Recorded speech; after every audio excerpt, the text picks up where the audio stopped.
There are a handful of home design ideas that look incredible on television.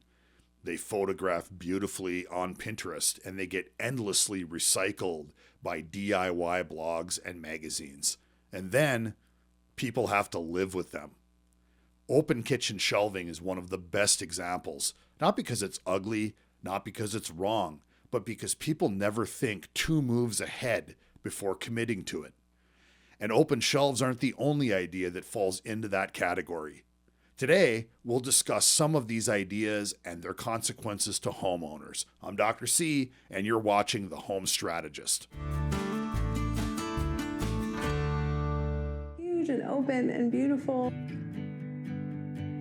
And then all the open shelving and plates and cups and spoons and this and that. Oh my gosh! Open shelves are usually something that we do to just break up the cabinetry. This is so cute! And I love this kitchen. This is adorable. Oh my goodness, Ken, this is fantastic! Oh my. Take a few minutes, grab a ladder. Now, run your finger across the tops of your existing kitchen cabinets. Tell me what you feel. Tell me what you see. That dust, grease, hair, and airborne junk, that's exactly what ends up on open shelves. Cooking produces heat, moisture, and an unbelievable amount of airborne grease. Air moves, particles settle. Design trends don't change physics. Now open your cabinets. Are your dishes, cups, and glasses ready to be displayed all the time?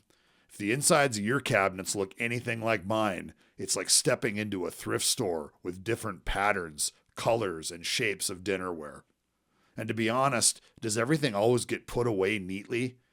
In tidy, well-stacked, magazine-worthy arrangements, like out of a Good Housekeeping? Most kitchens are used multiple times a day. They're not staged once a week for photos. Most people can't afford to hire a staging professional. Here's one most people don't think about.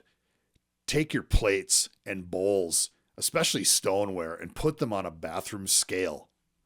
Have you ever heard of terms like dead load, cantilever, or deflection? No?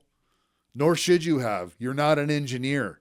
In plain English, we're talking about weight, leverage, and bending. But those are all things that you're taking on when you choose open kitchen shelving. Now take a look at the inside of most well-used kitchen cabinets. The surfaces are typically scratched beyond belief. A lot of dinnerware is rough on the bottom. It's very abrasive. That wear doesn't disappear just because the shelves are prettier. Open shelving exploded because it looks great on camera and in photos. However, TV producers don't have to clean it, they don't have to maintain it, they don't have to live with it. Pinterest, blogs, magazines, and DIY websites repeat what photographs well, not what functions well. Here's the part that surprises most people. Open shelving costs more than traditional cabinets. There's better hardware. There's more structural consideration. There's cleaner finishes because everything is exposed. Everything can't be wrapped in vinyl simulated wood grain like the inside of a cabinet. That makes it a decision you should understand before committing. Look at this. Is that cool? Oh, that's really cool. If you really want to see where this line of thinking goes, look at kitchens with no upper cabinets at all. It looks clean.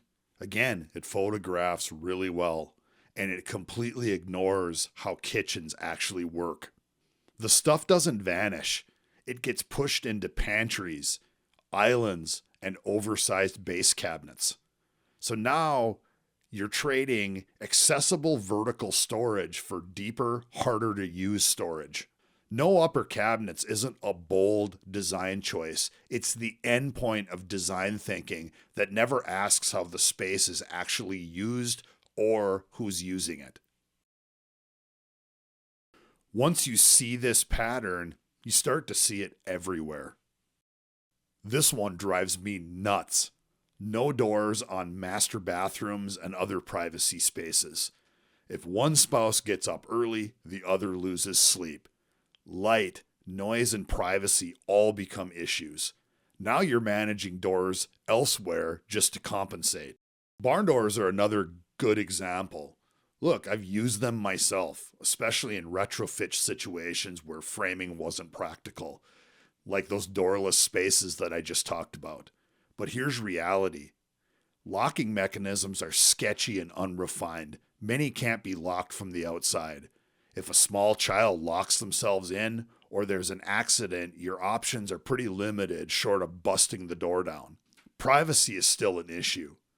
Light passes through, sound passes through, and because they don't feel sealed, people are much more likely to barge in. Thanks to TV trends, barn doors and the hardware that goes along with them are now expensive. $200 or more for a plain, unpainted barn door is not uncommon. I recommend barn doors as blockers, not sealers. Dens, closets, pantries, playrooms, or must-do retrofit situations, not as privacy solutions.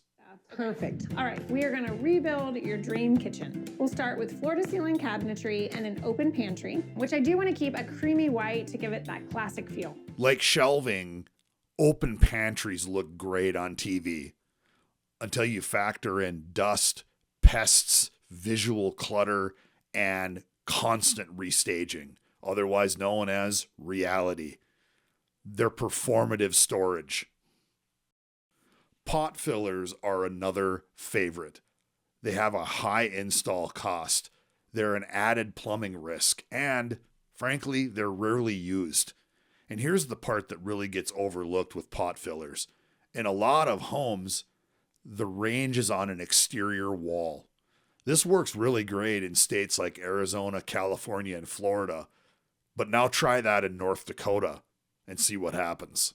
Plumbing on exterior walls in cold climates means freeze risks.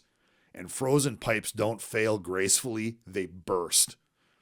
So now this luxury feature isn't just expensive and rarely used, it's actually climate dependent.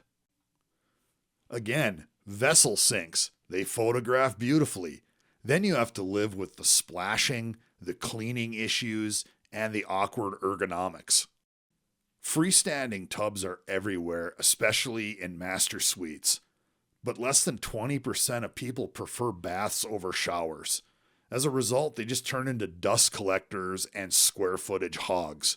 And that square footage could have gone to a larger, more usable shower or an additional closet space. None of these ideas are bad by default. They're just incomplete. TV, Pinterest, blogs, and magazines are great at showing you what looks good.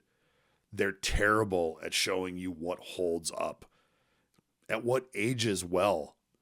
The goal isn't to avoid trends. The goal is to understand what problem a feature is actually solving and whether that problem is yours. That's what it means to think 2 moves ahead, and that's how you become a home strategist. Thanks for checking out The Home Strategist. If you appreciated this content, give us a like, drop us a comment, and please subscribe to the channel.